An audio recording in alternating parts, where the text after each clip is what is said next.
దీని మీద అన్ని అర్థం చేసుకుని రాజకీయాలకు అంటే పారిశ్రామికవేత్తలు అర్థం చేసుకోవాలి, అంటే నేను సింగపూర్లో 1500 ఎకరాల్లో 85 షిప్పులు ఆగేంత సమర్థత ఉండి అన్ని వేల కోట్లు, అన్ని లక్షల కోట్ల వ్యాపారం జరగగలిగినప్పుడు మనకి నాకు తెలియదు గంగవరంలో ఎన్ని షిప్పులు ఆగగలిగేది? 3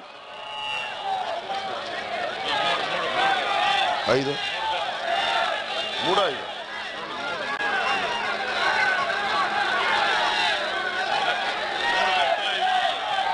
3 బర్తులు 5 షిప్లు ఆగేది మనం.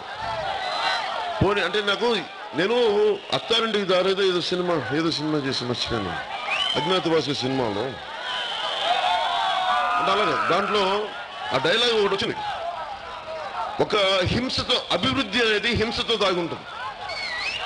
ఒక చెక్క కుర్చీ చేయడానికి ఎంత హింస దాగుంటుందంటే, ఒక నిలువెత పచ్చని చెట్టును కొట్టి దాన్ని రకరకాలుగా కోసి దాన్ని చేస్తే కుర్చీ వస్తాయి. అంటే ఒక పచ్చని చెట్టుని నరికితే తప్ప మనం కూర్చొని చిన్నపాటి సౌకర్యం రాదనేది ఒక డైలాగ్ ఉంటుంది. అది ఎందుకు వచ్చిందంటే ఆ డైలాగు నేను మాట్లాడుతూ ఉండేవాడిని. అభివృద్ధి అనేది హింసతో కూడుకుంది. ఇక్కడ అభివృద్ధి రావాలి, మనకి గంగవరంకి రావాలి, అందరూ కోరుకుంటారు.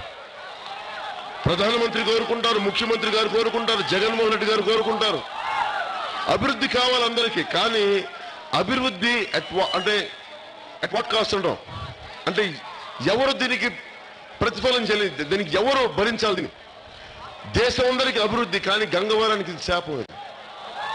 గంగవరం పట్టు వైజాగ్ అభివృద్ధి ఏమో, ఆంధ్రప్రదేశ్ అభివృద్ధి ఏమో, కానీ గంగవరానికి శాపం.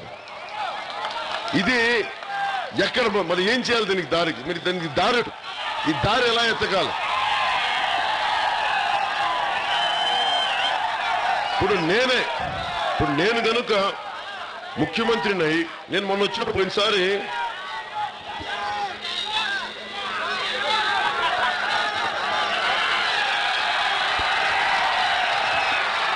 ఒక మైక్ ఇస్తారా? మైక్ ఇస్తే